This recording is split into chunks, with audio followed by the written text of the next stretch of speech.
บายดีจ้ามาเด้อมากินข้าวน้ำฟ้าที่นาเด้อฟ้ากินข้าวก็อย่างนี้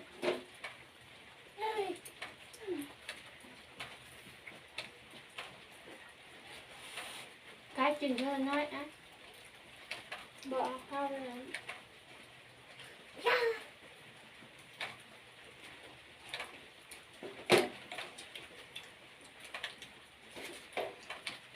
อาหารเขาก็มีลวกผักลาบซีนกับปิ้งงัวเนาะมาเด้อจ้าแซ่บๆด้วยกัน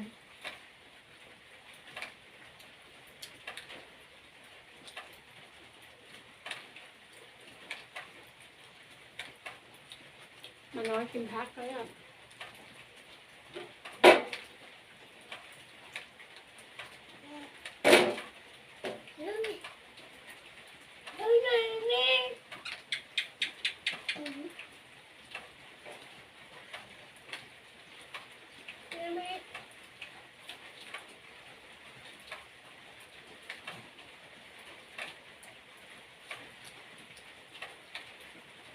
ผู้ใดเข้ามาก็อย่าลืมกดไลค์กดแชร์กดซับสไครต์ให้หน่อยเด้อจ้า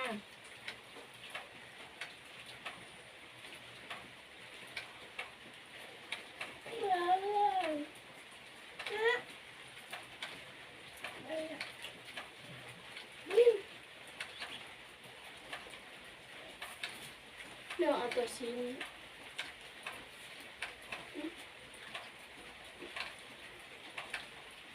น้ำฟ้ากินอิ่มแล้วเด้อจ้าปนเพิ่นก่อนแล้วจะมากินข้าวร้อนๆกับลาบเสียบๆนะลูกยาก็เป็น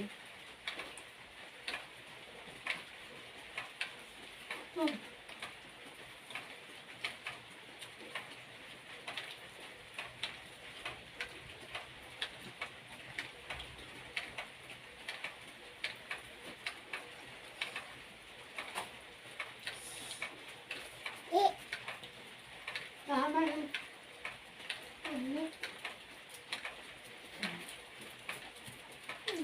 เอาหมูมาให้น้องกินแล้วน้องลูก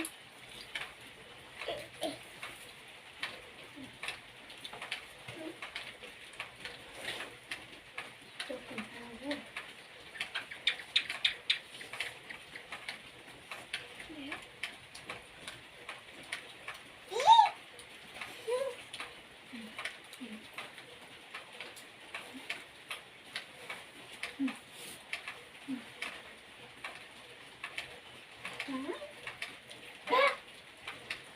ผู้เอ้ยให้กินเองพี่น้องกับสิฟิกให้กินเองเลยนะง่ายมากข้าเจ้าจะมูให้นานแบบนี้2 ปีครึ่ง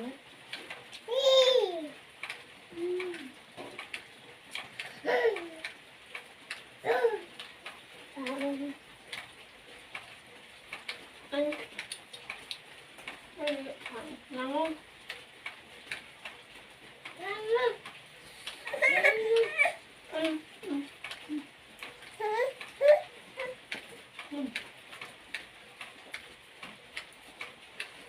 ข้าวมันร้อนนะคือกำลัง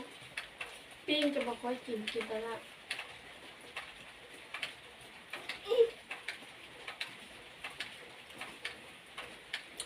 อันเยอะ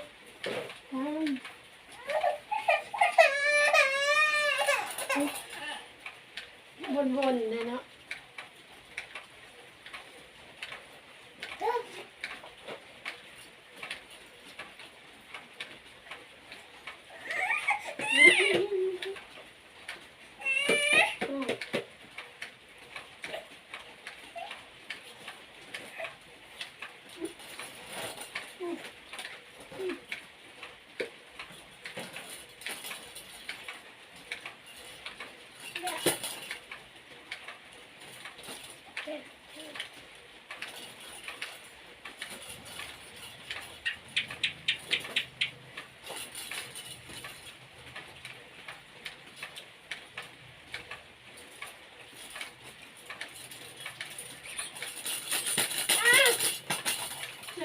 มาเบิ่งกันอย่าลืมกดไลค์กดแชร์กดซับสไครป์เพื่อเป็นกำลังใจให้แมวอ่อนนะเด้อจ้าเพื่อได้ขานมขาแพนเพิร์สนะ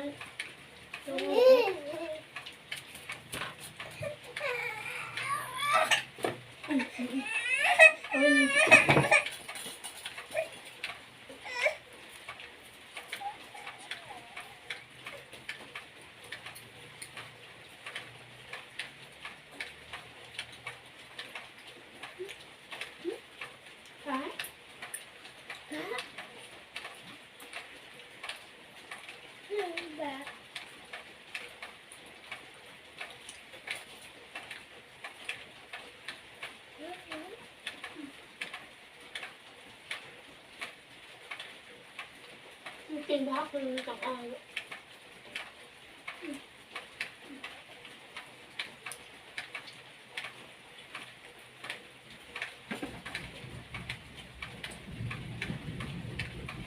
ป่าหลังขึ้นฝนตกอย่างเงี้ย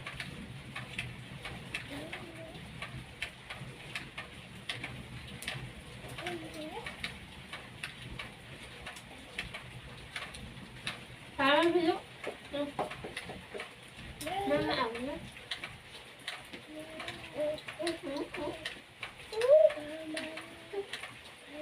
เอา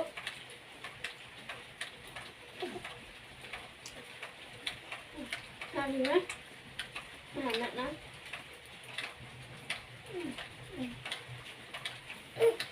มันบอกว่าใกล้บอกว่าน้องใกล้ลูกน้องน้องมาดีไหมเอาผ้าน้องมาดี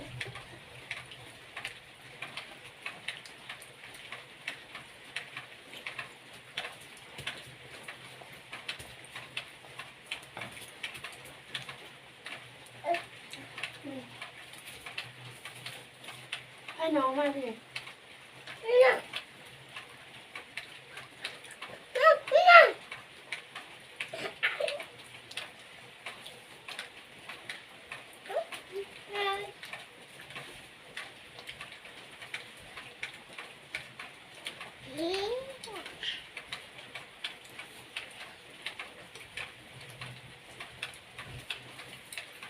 ใช่พี่ลูก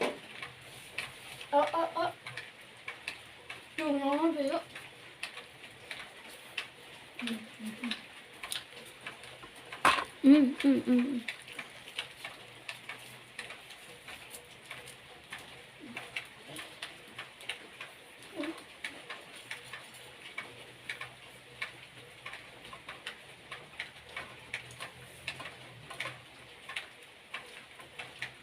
ไม่อยู่นะ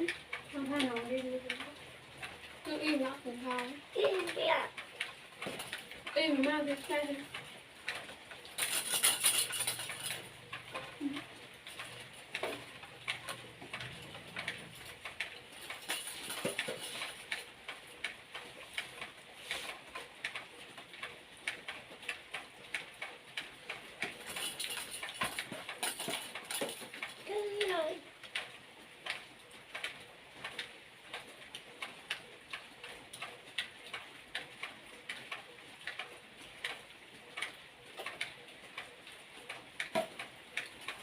แบบไหนลูก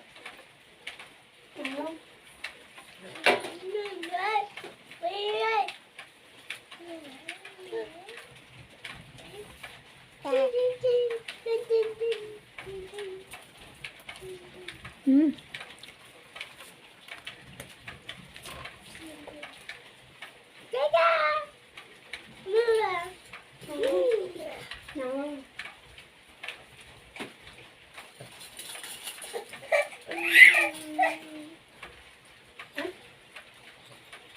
อยากไปจับกองเมื่อแม่น้องอ่อนฮิตก็จะประมาณนี้ทำบุญมาก็จะเคยกินเสียงก็อาจจะคอยได้เนาะมือหน้าจึงใส่ไหมถ้าหนาวน้อง